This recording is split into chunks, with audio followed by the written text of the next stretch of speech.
Hey guys, and welcome back to the channel, or to the channel if you're new.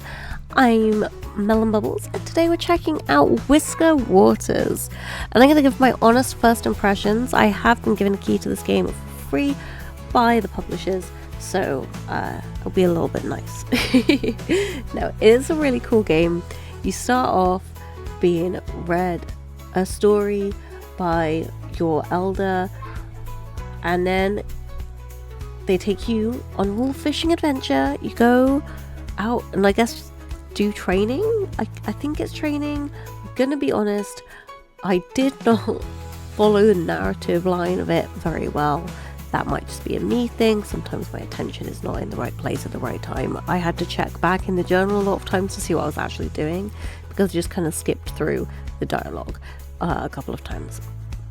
But I'm not a fishing girly, so this game may be not the best game for me, but I did actually enjoy it. So admittedly, the bit I enjoyed most was the fishing.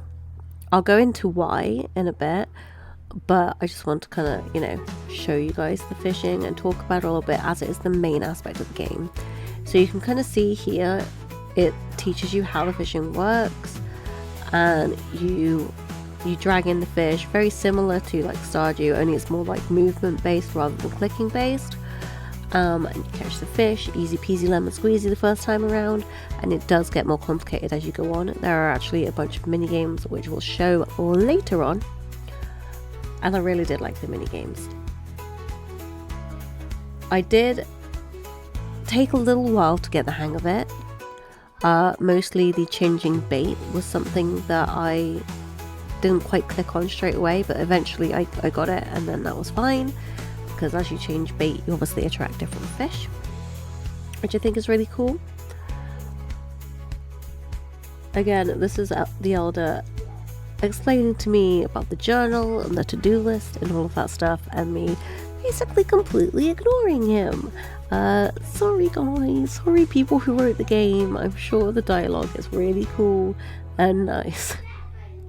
This house though, this is our little, I guess cabin, our home, where we're staying, and look at that, look at it, it's just so cute. I would stay somewhere like this on a little B&B situation, 100%. Anyway, very cute. There's a lot in this game that is super cute, and you guys, if you've come here before, you know I love me some cute stuff and some cozy stuff, and this little cabin does fit the bill. I was hunting now for some breakfast. He's like, grab us some breakfast, and I did not understand that I was expected to go and get fish. I thought that it was like a little hunt and find sort of situation where I just have to go, and maybe in the house, maybe on this thing that literally has a plate of food there. I thought, great, I'll grab that food, but it was nowhere. There was no food. I had to go and get it myself. And I do understand that it is trying to encourage you to use the mechanics of the game. And from like a player standpoint and like a game development standpoint, that makes sense. That's great and wonderful. But from a silly goose standpoint, I thought I could just grab that plate of food off the table, and I was just stood here so confused because I couldn't grab the plate off the table. I was like, where's the breakfast? I can't find it. Anyway, so this is one of the mini games where you it has, I think there's like 3 or 4 different mini games that I've encountered so far in just sort of like the first area, and they're really, really cool. Anyway, this little salesperson here, you can go to them and sort of, choose your necklace and your belt and your headgear and stuff like that. Very cool, very cool. And I assume you can buy more things from other cats later.